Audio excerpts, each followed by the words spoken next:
The location is England. The time period is 1978. In this story, our anti-hero, Gary, is on the run from the American gangsters he has been mixing with. They are vengeance-seeking killers, and so Gary is looking for somewhere to hide, somewhere well out of the way, somewhere where no one knows him from Adam. Last resort. Gary was keeping quiet, in the shadows. He leaps out and sorts the gunman out, knocking him to the ground, with one punch. Gary then runs off, to catch his flight across the pond. Bannon sits at his desk. He's handed a picture of Gary. I want him. I want him found. I want him dead.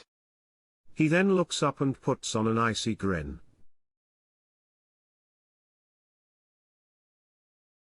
Gary arrives in his small saloon car.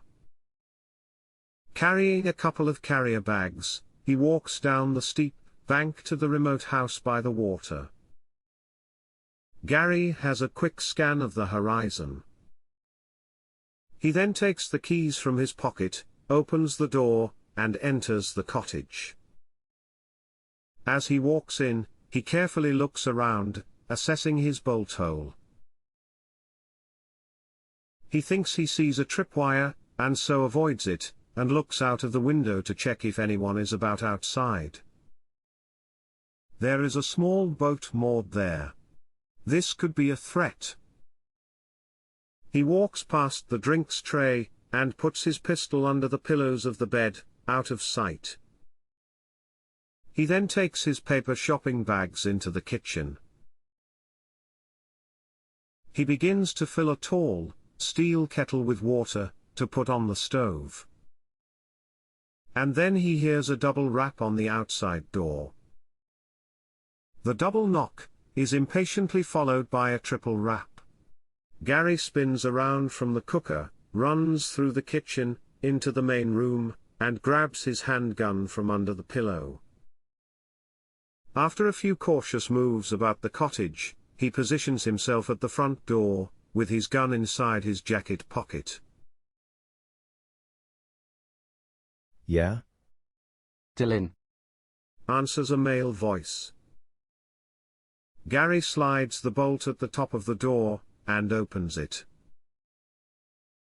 Ah, there you are. I said I'd bring 'em round, and here they are. Dylan is carrying two wooden fishing twine holders, wound up with lengths of line. I said I'd drop by with them. Sure. Replies Gary, in a cultured American accent, as he remains at the front door, checking around outside for any other possible threats. He then adopts a more relaxed composure now that he has assessed the threat level is back to normal for the time being.